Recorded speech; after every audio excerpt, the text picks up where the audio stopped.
রবীন্দ্রনাথের জন্মদিন পালন করতে গেলে সেখানে রবীন্দ্রনাথের গান বা কথা যখন হয় তখন মনে হয় না আর কারোর কথারই কোনো দরকার আছে। আমাদের কথাগুলো খুব অপ্রাসঙ্গিক হয়ে যায়। কিন্তু খুব ভালো লাগছে যে আমাদের স্টুডেন্টরা আজকে এই মঞ্চে এই ধরনের একটা প্রোগ্রাম করছে। এটা দ্বিতীয় বছর আমাদের স্টুডেন্টদের, সো ফার্স্ট ইয়ার আর সেকেন্ড ইয়ার মিলিতভাবে এই প্রোগ্রামটা করছে। আমার খুবই ভালো লাগছে, যে জন্য আমি বসে আছি। এখনও অফিসে অনেক কাজ আছে, বারবার ডাকছে, তা সত্ত্বেও যেতে পারছি না। শেষ নাটকটার জন্য অপেক্ষা করছি।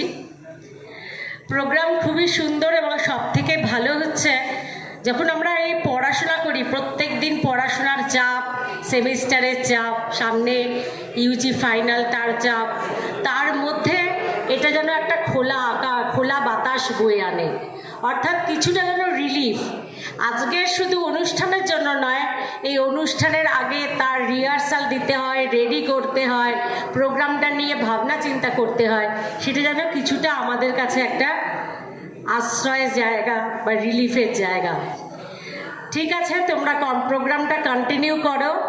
সবচেয়ে ভালো লাগলো আরেকটা প্রোগ্রাম যেখানে আমাদের মেঘনা একজন বাঙালি, তা সত্ত্বেও বাকিরা চারজন অবাঙালি, যখন আমাদের ভাষাতে গান গায়, যদি তোর ডাক শুনে কেউ না আসে তবে একলা চলো রে।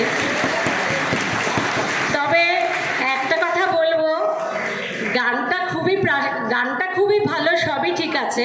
হয়তো সেই অনুষ্ঠানে সুভাষচন্দ্র বসু, অমিতাভ বচ্চন যখন গিয়েছিলেন যে কেউ না ডাক শুনলেও সুভাষচন্দ্র বসুকে এগিয়ে যেতে হবে, কিন্তু তাহলেও আমি বলবো ডাক্তারিতে এটা প্রযোজ্য নয়। আমাদের সবাইকে কিন্তু একসঙ্গে চলতে হবে, কেউ একা চলতে পারবে না। নমস্কার।